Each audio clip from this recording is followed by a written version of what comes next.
Alright, so for those of you just tuning in, this is Game 3 in the Arabia 16 1v1s tournament, Grand Finals, Spring versus the Viper. Both players are one game apiece, and the last match, Game 2, was one of the closest matches I have ever seen, and one of the most interesting matches I have ever seen in competitive Age of Empires 2. If you haven't seen it yet, you really need to watch it. If you're watching this on YouTube, link to it will be in the video description. Don't forget to check out Game 2. I cannot stress how good that game was. So yeah, this tournament is hosted by the Aoe2 HDOZ clan, of course, which you can find on the screen or in the video description. They have a lot of good stuff. It's a cool clan, and they're the ones who are hosting this tournament. And this is the first real major tournament that we've had in Aoe2 HD Edition. And I really hope, after seeing the success of a tournament like this and how it produced a match as interesting as Game 2, that we will see more of the competitive scene slowly shift over to Aoe2 HD Edition. Yeah, that was one crazy match. Please don't forget to check it out. So in just a minute, we're going to go jump straight into Game 3 of the Grand Finals of the Arabia 16 1v1s tournament. This is going to be intense. Thank you so much for those of you who are tuning in live to watch this as well, and on YouTube. I appreciate it, of course. And Game 3. This is going to be another Arabia match. And we will see. Is it another Huns Mirror match? It is another Huns Mirror match. Alright. So, this is the final match in the series. This is Game 3, and this is a best-of-3 series. So let's not forget that the winner of this match wins the entire tournament. And last match was so close, I have no idea who's going to be able to take this particular match. One thing to note is that both players are intelligently using their sheep to scout for additional map information. And you'll notice that Silent Spring is harvesting his bushes while waiting to find his sheep. And this is really important, because again, you don't want your villagers to ever be idle. Every little bit counts in these pro games, so what you want to do is just make sure your villagers are never idle, really, and he's just getting a little bit of extra food here while he's waiting to find his sheep. And yeah, both players have found their sheep now. You'll notice that both players only harvest from one sheep at a time, and this is important because animals do decay in Age of Empires 2. And every little bit counts, so you really don't want to be wasting any food here. If you're harvesting like a sheep with only one villager, a lot of food of it just goes to waste, so that's one thing to keep in mind. It looks like the Viper has accidentally started harvesting from 2 sheep at once, but I don't think that makes a big difference because that sheep just finished decaying. So yeah, wow. And yeah, Game 2 was incredible, so I look forward to see what both players can whip out this time. If you look at the map generation here, it looks like Silent Spring has a map that's slightly easier to wall off. I don't know, both players have a kind of weird map. But I think the real advantage in the map generation, though, it goes to the Viper in this case, because the Viper has his main gold in the back. And Silent Spring's going to have to keep that in mind, because he's not going to be able to do the same elaborate forward aggression that he did last game. He's not going to be able to zone the Viper off of his main gold, because the Viper's main gold is in the back this time. Whereas Silent Spring's is actually in the front, and it's on a hill, so that's pretty vulnerable. But on the flip side, though, is that Silent Spring does have a map that's fairly easy to wall at the back of, but, you know, and he's got some gold in the back, so it's not necessarily too much of a problem. So both players have a fairly even map, but one thing to note, though, is that the Viper's, his main gold is much safer. This game is going to be a lot more different, because Silent Spring isn't going to have the same options. But we'll see if the Viper recognizes this scout walking by. And wow, oh no, so I guess he does not. He doesn't want to do any free damage on that scout. Alright, so, I wonder if Silent Spring is going to interfere with the Viper's first boar lure. Of course, he's going to shoot it twice and walk it underneath his town center. In this case, he might need to shoot it a 3rd or 4th time just to make sure it holds aggro, because it was behind that tree. The idea is you want to shoot it twice and not once, so that the boar continues to hold its aggro, and then you walk it underneath your town center to prevent your villagers from really having to walk a long distance. It's all about really being super efficient, and you want your villagers to not have to walk long distances to drop off resources. And this means that you'll have to rebuild lumber camps as the game goes on, of course, to make sure that your villagers don't need to walk great distances. Alright, yeah, so this is a really good boar lure here from the Viper. Because, all of his villagers are underneath his town center, so all they need to do is just sit up to drop the food off, and that's it. No time wasted here. At the moment, we can't really tell that much of the difference in what the players are going for from the beginning, because most players' openings are quite standard indeed. I'm curious to see what both players' strategies will be this match. I expect to see probably just a standard drush from both players, which is a Dark Age rush, if you're not aware, which implies that you will be getting a quick barracks and 3 militia out to harass the enemy's the enemy's economy. And Silent Spring here with some cheeky plays. Look at that scout micro from Silent Spring here, showing us that, wow, that is so significant, doing so much free damage to this villager. Oh, there's nothing the Viper can do.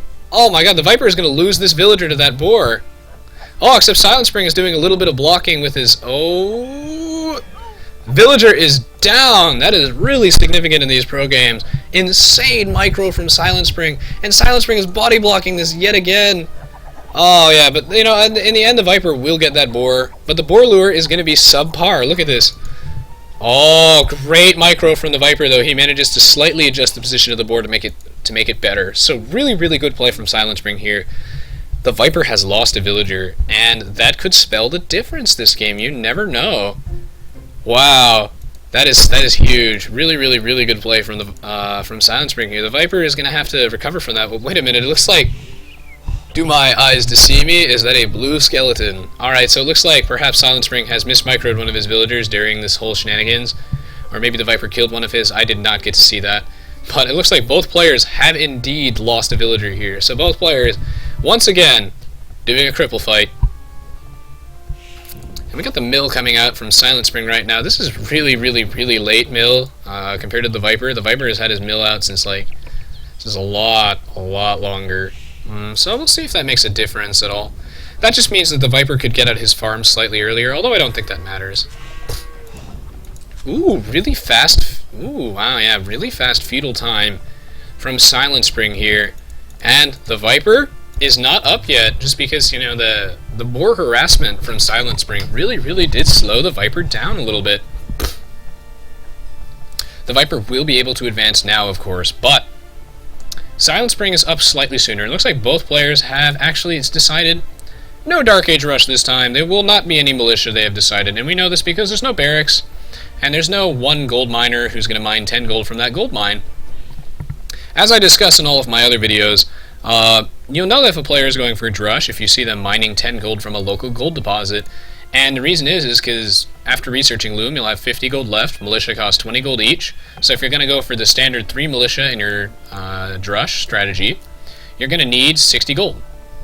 So there's no point in building a mining camp, of course, because you don't really want to waste that 100 wood. Wood is very important in these early stages of the game. And wow. Alright, so we got the barracks coming out here. That is slightly earlier from Silent Spring. That does not tell us anything at all about his strategy, although I think it's curious to see that the Viper does not have a barracks of his own yet. So, wow, yeah, Silent Spring's barracks is half complete, and it is almost done. I don't think that'll make a big difference, although Silent Spring is almost to the feudal age. He's going to be in the feudal age in just a few seconds, and I guess Silent Spring is just slightly ahead of the Viper in this situation, just overall. And really good scouting from Silent Spring here is he's trying to locate the Viper's wood line, because what really wins games, as we can tell, is, well, in the feudal age and in the castle age, you want to be zoning your opponent off his exterior resources. And in this case, you know, wood and gold are extremely important targets for early aggression. So let's see what Silent Spring is opting for. Alright, so he has decided it is time to go scouts this game, and I think this is a good decision. He knows that the Viper's map is really open. He knows that the Viper is on these berries. These berries are sitting ducks for harassment. And yeah, the Viper's base is really open. Looks like the Viper is also going to go scouts, but in the end, Silent Spring is significantly ahead. He's going to get his first scout out before the Viper even gets his own stable. Wow, yeah. And we see some really good harassment from Silent Spring. Silent Spring played the first game a little sloppily, but good lord, has he been playing, like, borderline flawlessly since then. Showing us that the Viper is not the only player with exceptional control and just mastery of Age of Empires 2 in general. These two titans of Age of Empires 2 going at it, it's going to be really interesting to see who can take this.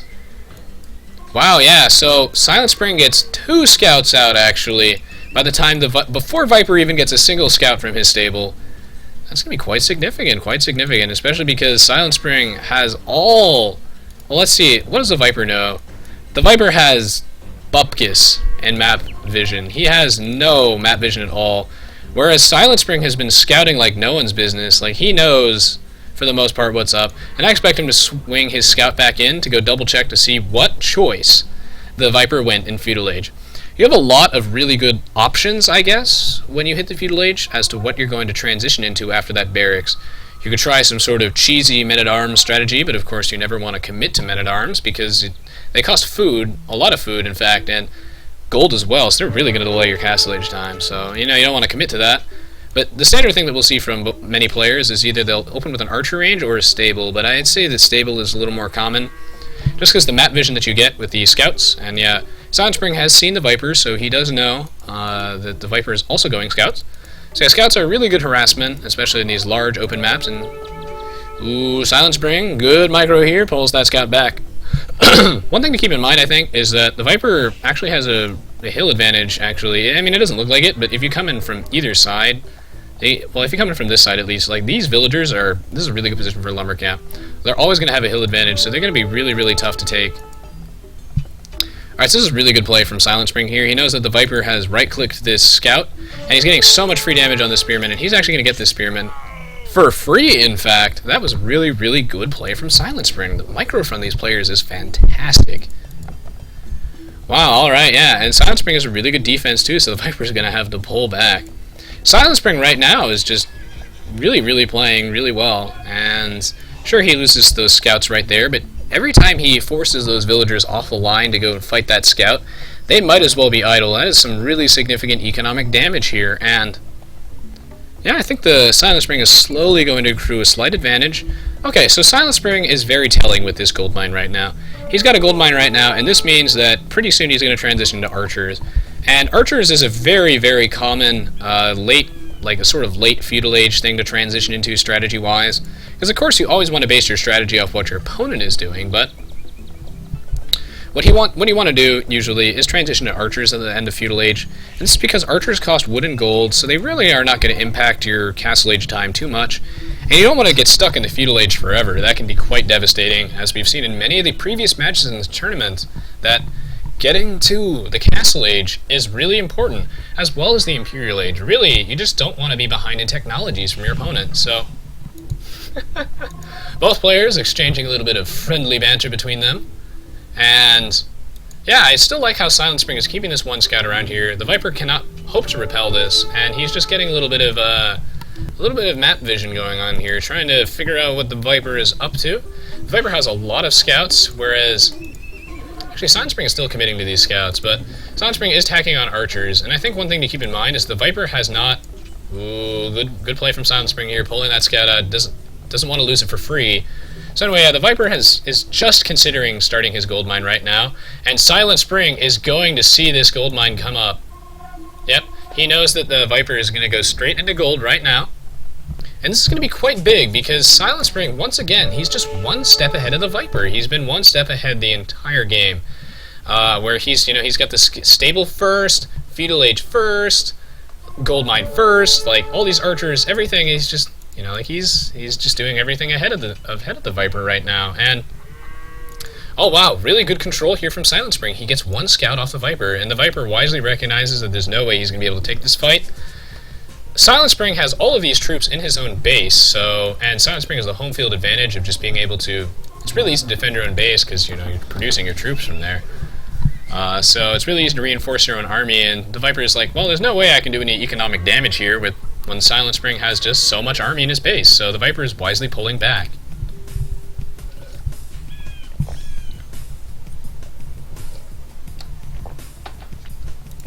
Alright, so yeah, we see a very late archer range from the Viper by comparison, and that's a little concerning. Silent Spring has just such a huge army here. I'm not sure how the Viper can deal with this, actually, because the Viper just has no troops at all. I do love the decision, though, from the Viper here to make all these spearmen. That is a really, really wise decision. Spearmen are such an effective counter to scout cavalry, and you have to keep in mind that in Age of Empires 2, it's important to keep constantly changing the composition of your army so that you can defeat your opponent. Units tend to counter each other so hard that, well, it's really, really important that you exploit that. And it's all about saving resources and being cost-effective. And really good control here from Silent Spring against the Viper Spearman. We'll notice that Silent Spring engaged that one spearman when Silent Spring had a hill advantage, and let's not forget that units that are on a higher elevation deal more damage and take less. So he gets to really neglect the spearman's attack bonus against cavalry units and just make short work of those spearmen here. So really, really good control by Silent Spring. The Viper now does have a steady increasing army size. And, you know, the Viper does have that home field advantage, of course, and I really do like how the Viper is using his buildings as sort of a makeshift wall. Yeah, Silent Spring cannot slip through this gap because there's trees right here. So yeah, really good play from the Viper here. His base layout is really good, and I think Silent Spring knows that he's not going to be able to do any damage at all to the Viper's economy at this home field advantage. And another thing to keep in mind is that the reason that Silent Spring is staying in here for so long is that he just wants to bottle the Viper, and he wants to prevent the Viper from raiding him. The Viper's getting a lot of free damage on Silent Spring scouts here, though. That is unfortunate, and Silent Spring is going to have to pull out. And the Viper's going to get a couple more free hits here. Wow. Yeah. So that just means that these scouts are all relatively unhealthy, whereas the Vipers are almost all at full HP. Actually, another thing to note is the Viper has the level 1 defense upgrade. Both players have opted for Bloodlines, which is important to get. Adds 20 HP to your cavalry units. It's important to get that if you're investing heavily in scouts.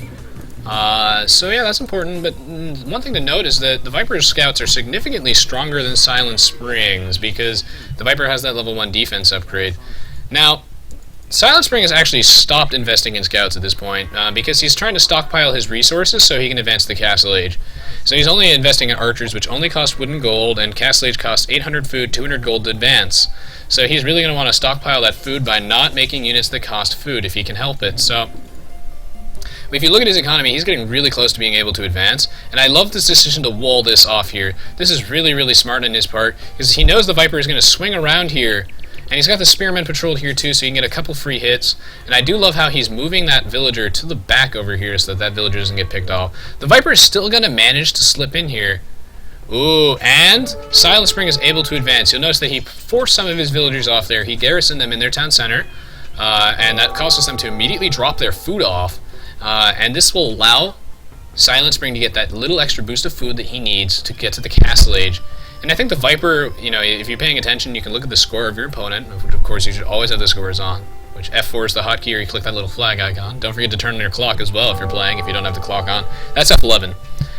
So anyway, if you look at see the score of your opponent, and it drops steadily, that's probably because he advanced to the Castle Age, or you know, he advanced to something, because that just means he lost a bunch of resources. Your score is based off a lot of things, and score is really a good way of figuring out the strength of your opponent, basically. And yeah, Silent Spring has, you know, briefly weakened himself to really get a huge advantage over the Viper. Now, the real question is, to me, is the Viper also up to the Castle Age? Yeah, okay, so both players are advancing the Castle Age at the same time here. And that's because the Viper has also stopped creating scouts as well. Silent Spring is simultaneously fighting 2 battles at once, and he's going to get a lot of good economic damage here. I love the decision from the Viper to put 2 mining camps there, and again, that's to really decrease the amount of time his villagers have to walk from one point to another. And, ooh, so Silent Spring's going to get some free damage here with his hill advantage, and I don't know, the Viper's going to take some pretty big eco damage. I think that, ooh, wow. Great control here from Silent Spring. Look at his micro, absolutely exceptional here. Ooh, wow, and he's going to take out that Spearman as well. He's going to lose a scout, though, out of this. And yeah, he's just doing so much free damage. He might be able to pick off that one archer. Can he get him before it's too late? Oh, no, he's going to pull back. Okay. We had some really, really, really heavy eco damage here, and Silent Spring actually successfully defends the Viper's offensive without losing very much. And Silent Spring was really, really late on his blacksmith compared to the Viper, who's been exploiting it to, like, its maximum potential here. Like, the Viper has fletching, and you know, like, the Silent Spring has no upgrades at all on his anything. Like, he doesn't have fletching on his ranged units, which add additional range and attack damage, of course. And this means that the Viper is going to go for the standard, I'm sure he's going to go for the standard timing thing, where he's going to go for the crossbowman upgrade. Yep, as well as Bodcanero, and this is going to give him a huge spike in power of his troops here.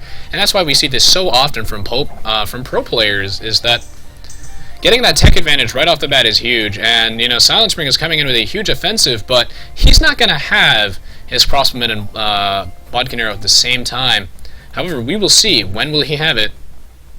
Alright, crossbowman and, yeah, Bodcanero is coming up, so he's just going to wait just a few seconds to engage before, He really, really goes in. And it's important to prioritize those ranged upgrades when you're making those ranged units, because getting the first strike is way more important than having a little bit of extra defense. Whereas if you're a melee unit, though, you really want to prioritize your defense. Because ironically, by having like less damage but more health, you do more damage because you get an extra hit off because you live longer. So you actually do more damage. So you do want to prioritize those. And yeah, Viper's getting a couple free hits here. He's going to try and remove those spearmen if he can, so that he doesn't need to be concerned about engaging here. I wonder if we'll see the light cavalry upgrade at all from either player here, or really just from the Viper in this case, just because the Viper has so many of those scouts. This is a really, really good position for a town center from the Viper, because he knows that he really has to protect this gold mine if he's going to keep going into cavalry archers. So he's going to put this town center here to protect them, because those villagers can garrison inside that, of course.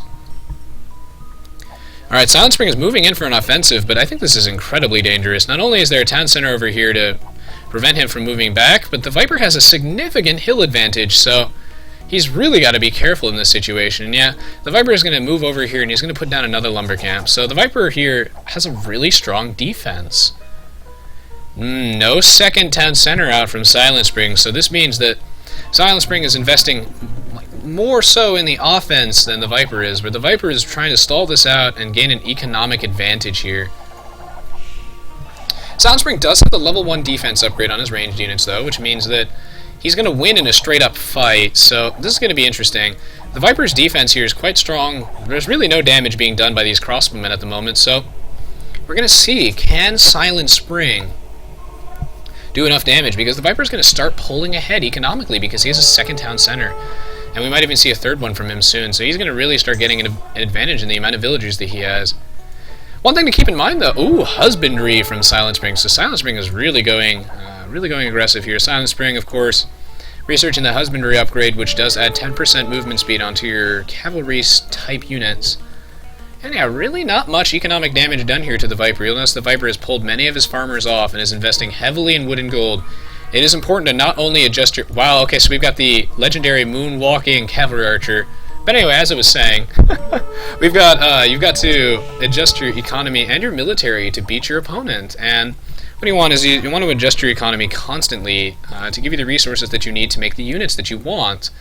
And in this case, cavalry archers don't cost any food, so you don't need nearly as many farms. And you want to adjust your military to build counters to whatever the enemy is building.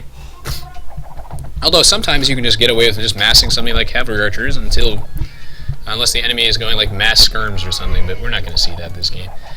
Alright, so both players engaging each other head-on here. I think the Viper is going to take this fight, though. It depends on whose focus fire is better. Oh, actually, no! Silent Spring is coming in with a really good pincer here. And he's going to get a really good control here from Silent Spring. He's going to get a bunch of free hits, and he should be able to snipe one of those retreating cavalry archers if he wants to. Please, fire.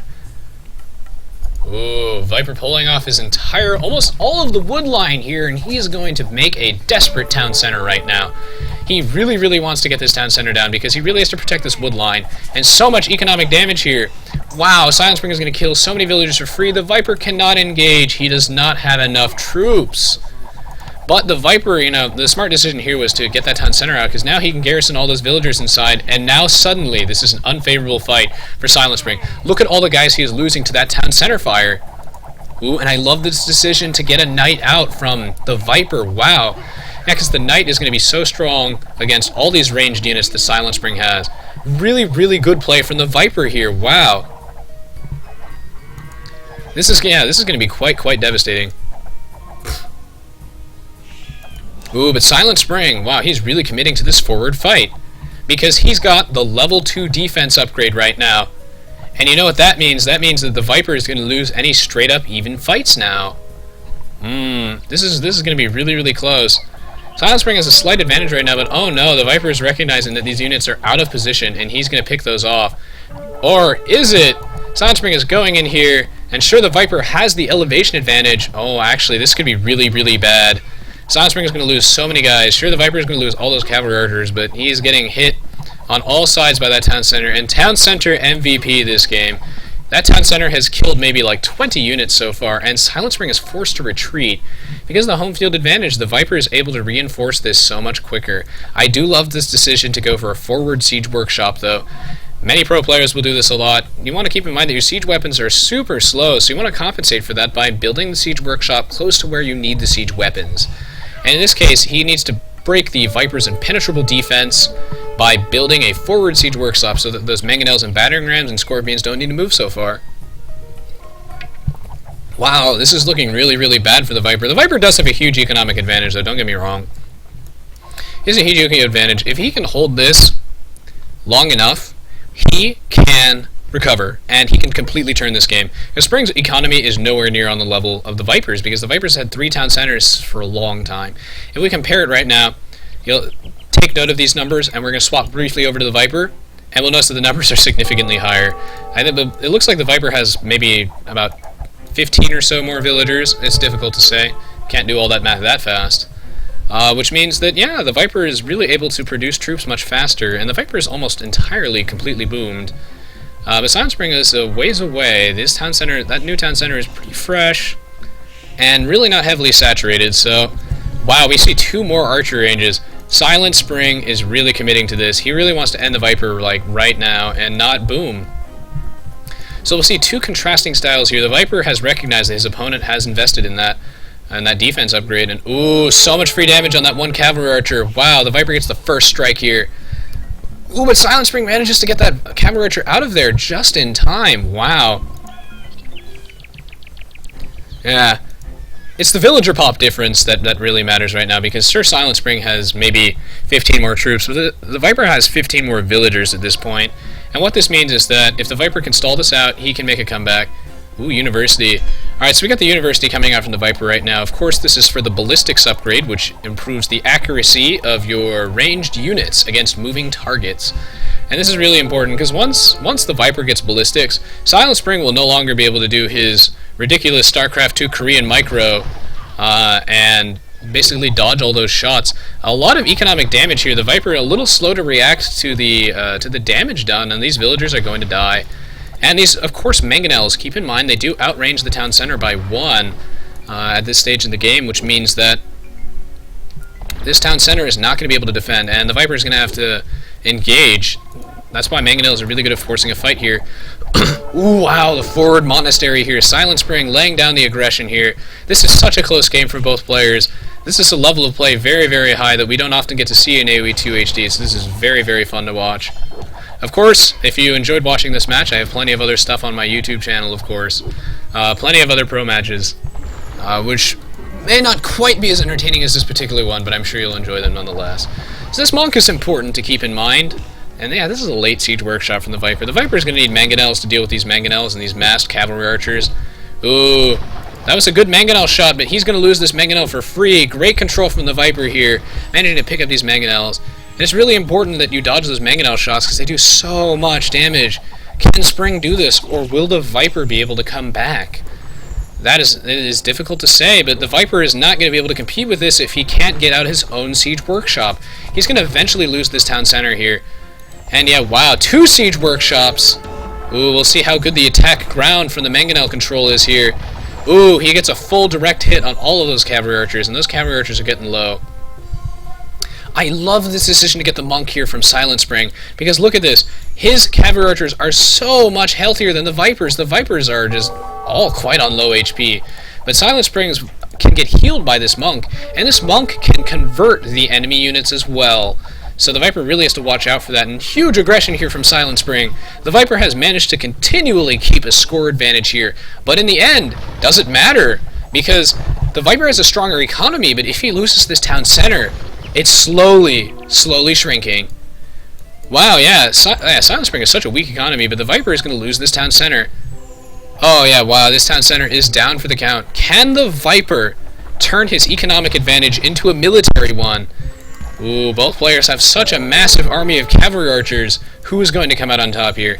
It's difficult to say, but, I mean, Silent Spring, he's got siege weapons to back up those cavalry archers. And in the end, that's what matters. Wow, yeah, because there's no mangonels from the Viper yet, and Viper's going to need some mangonels to really deal that AoE damage. And these monks here are keeping... Look how healthy this cavalry archer force is. It's the little things that count in these pro games, like I keep saying, and, you know... The fact that Silent Spring's guys are in slightly higher HP, that could make the difference. The Viper has just a few more cavalry archers, but these ones are also healthy, and ooh, we have a mangonel here. How good will the shot be? The shot will land on all these cavalry archers. So much free damage, and another good shot from that mangonel. That mangonel needs to get taken out. Silent Spring does take it out, but that siege workshop is going down. This is going to be so significant for the Viper here. The Viper's going to lose this siege workshop. He's not going to be able to get any mangonels at all at this point in the game. And the real question is, can the Viper win this fight? Because, oh no, that is such a huge mangonel shot. And another huge mangonel shot. So many huge mangonel shots. The Viper is losing so many guys. Can the Viper hold the line? That is the question. I am not sure. It looks like he's managing to, but the monk's constant healing, it is really evening this out. Ooh, good control from the Viper here. He is trying to get a sort of pincer movement here, but in the end it looks like no player will necessarily come out on top. But in the end, what really matters is that the Viper does not have a siege workshop. He is forced to build another one.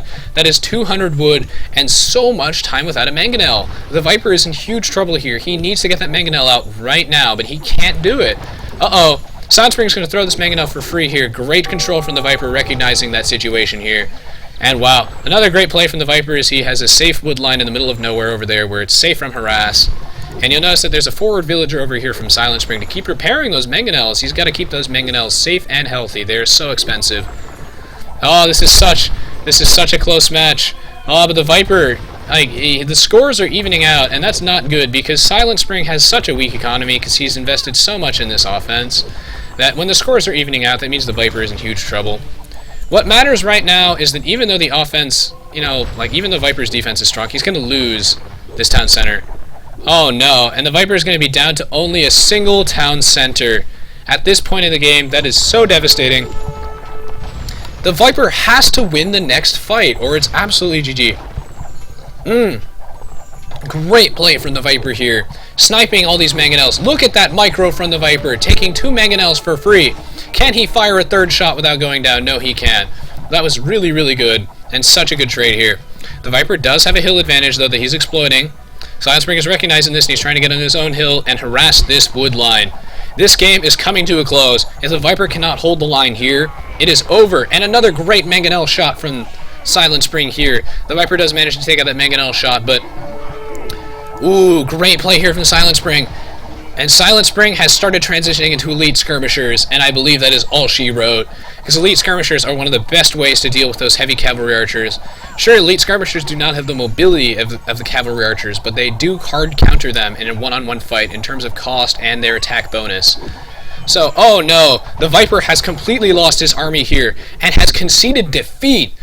The Viper, once considered untouchable, Silent Spring takes the series 2-1, and Silent Spring is the winner of the Arabia 16 1v1s tournament. Silent Spring gets first place in the grand finals, defeating the Viper. Wow, and Silent Spring has won the tournament. An incredible match from both players. I'm going to briefly update the screen overlay right now, and wow, Silent Spring has won the tournament. Wow, an incredible series from both players. The last 2 matches of the series were some of the coolest matches in Aoe2 I've seen. Really great control here from both players, but really, the Viper had just been contained in his base the entire time. Silent Spring's decision to go heavy on the offense is actually what won him both games. The Viper opted for a more defensive economic-based strategy this time, and it didn't pan out. He was not able to defend against Silent Spring's aggression, and he was not able to turn that economic advantage into a military advantage. Too little, too late. The Viper decided to go into elite skirmishers, which was a good choice, but in regular skirmishers, he didn't get the elite upgrade yet, so in the end, Silent Spring's decision to bring on the aggression is what won him the game. The first game was won in the entire series. The first game, Silent Spring was a little, he was a little defensive, a little meek. He wasn't calling any of the shots. But the way to take on the Viper is or the way to just win in general, is to be the one calling the shots. And wow, yeah, Silent Spring's offense here won the game, and these decisions to make those monks and convert those guys and keep his army in tip-top shape was really, really key here. So Silent Spring's offense, absolutely flawless. Let's jump straight into the achievements. Silent Spring has won the tournament. and handily, I might add. Some really close matches in there. Like, both players really deserve to get this far, and both players really masters of Age of Empires in general, but Silent Spring did manage to take the series in the end. Wow, really, really great play from both players here. Silent Spring, as you can tell, had his offense was so effective this game. He had killed so many units. And yeah, like I said, the Viper had a pretty significant economic lead, but it really started to balance out towards the end as Silent Spring got to take out a town center and then a second one. And then Viper lost so many villagers. So the Viper's economic advantage, as you can tell, towards the very end, was not too significant. And that's what the Viper was, he was hoping that the economic advantage would carry him to the end. But alas, it did not. As you can tell, the Viper had more villagers, but in the end, he lost so many of them to Silent Spring that it didn't really pan out. It was a little ballsy of Viper to go for that, but it didn't really work. Silent Spring's offense was just so strong, and the Viper's defense was really, really good too. But in the end, it finally melted, and that's mostly because Silent Spring took out that Siege Workshop, and that Siege Workshop from the Viper was really, really late. And that's what lost the Viper the last game, too, was really losing that barracks early on. So yeah, Silent Spring really, really doing damage, and it just goes to show that taking out someone's buildings can make such a key difference. And if you ever get forward pushed super aggressively like this, you're going to want a Siege Workshop. You're going to need your Mangonel and whatnot. It's going to be... It's really, really important. Alright. And that